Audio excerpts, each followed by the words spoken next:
الشيطان الرجيم بسم الله الرحمن الرحيم فاذكروني أذكركم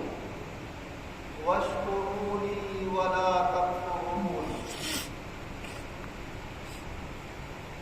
فيا أيها المسلمون نصركم الله أطيعوا الله وأطيعوا الرسول ودوموا على أمره واجتنبوا عن نهيه فإن لكم فيه خير الدارين. حضرات کرام، اللہ تبارک و تعالی اپنے کلام عظیم میں ارشاد فرما رہا ہے کہ تم مجھے یاد کرو، میں تمہیں یاد کروں، اور میرے شکر گزار بندے بنو، ناشکرے بنو۔ اللہ تبارک و تعالی اپنے عاجز اور کمزور بندوں کو اس مبارک آیت میں بہت بڑی خوشخبری دے رہا ہے کہ اے میرے بندو، تم اس لائق ہو جاؤ گے اور تمہارا بھی یہ مرتبہ ہو جائے گا کہ میں تمہیں یاد کروں گا، میں تمہارا ذکر کروں گا، مگر شرط یہ ہے کہ پہلے تم مجھے یاد کرو، تم میرا ذکر کرو۔ سننے میں دو لفظوں میں معمولی بات نظر آتی ہے، لیکن جب اس پر گہرائی سے غور کیا جائے تو یہ بہت بڑے مرتبے اور شان کی بات ہے کہ کہاں عاجز کمزور ناقص بندہ، کہاں اللہ رب ذوالجلال، اس کی ذات اور اس کی شان تو اس لائق ہے کہ بندے اسے یاد کریں۔ بندے کا کیا مقام ہے کہ اسے پوری کائنات کا مالک یاد کرے، مگر اس نے اپنے اور بندے کے درمیان یہ ذکر کا ایک ایسا رشتہ اور ایسی نسبت قائم فرما دی کہ اگر بندہ اللہ کو یاد کرتا ہے تو اللہ بندے کو یاد کرتا ہے۔ حضرات صحابہ رضی اللہ عنہم کے سامنے جب یہ بات آتی تھی تو وہ تو رونے لگتے تھے کہ ارے ہم اس لائق، ہمارا رب ہمیں یاد کر رہا ہے، وہ ہمارا نام لے رہا ہے۔ حضرت ابی بن کعب رضی اللہ عنہ سے حضور صلی اللہ علیہ وسلم نے ارشاد فرمایا کہ اے ابی، تم مجھے کچھ قرآن عظیم پڑھ کر سناؤ۔ تو وہ عرض کرنے لگے یا رسول اللہ، یہ قرآن پاک آپ پر نازل ہوا ہے، میں پڑھ کر سناؤں؟ کہاں اللہ رب العزت یہ فرما رہا ہے کہ تم ابی بن کعب سے قرآن سنو۔ یا رسول اللہ، کیا اللہ نے میرا نام لیا؟ کہا ہاں، اللہ نے تمہارا نام لیا۔ بس سنتے ہی رونے لگے کہ اللہ نے میرا نام لے کر یہ کہا کہ ابی بن کعب سے قرآن کریم پڑھ کر سنو۔ مگر ہم اس دنیا میں رہتے رہتے مادی نعمتوں کا شوق اور جذبہ، اس کی طلب اور محبت ہمارے دلوں میں دنیا کے فائدوں کی اتنی بڑھ گئی ہے کہ ان روحانی ترقیوں اور اعلیٰ مقامات کی ہم قدر نہیں جانتے۔ ہاں، اگر اس دنیا کے کسی اونچے عہدے والے نے یہ کہلا کر بھیج دیا ہوتا کہ بھائی تم میرا نام لو گے تو میں تمہارا لوں گا، تم مجھے فون کرو گے جواب میں تمہیں فون کروں گا، تو پھر بڑی جلدی لگاتا کہ صاحب اپنے وزیر اعظم کو فون کر دوں، انہوں نے کہا تم مجھے فون کرو گے تو میں تمہیں کروں گا، اور پھر جواب میں وہ کر دے تو پھولے نہ سمائے، کتنے اپنے یار دوستوں کو بتائے گا، کتنے تعلق والوں کو بتائے گا، کہے گا صاحب ہمارے وزیر اعظم سے بات چیت ہوتی ہے، ہم ان سے بات کرتے ہیں۔ تو ہماری نظروں میں وہ عہدے جو دنیا کی ایک حد تک قائم رہنے والے، چند دنوں تک رہنے والے، پھر ختم ہو جانے والے اور فنا ہو جانے والے۔ ایک وزیر اعظم اپنی حکومت کتنی ہی لمبی زندگی کرتا رہے، 10 سال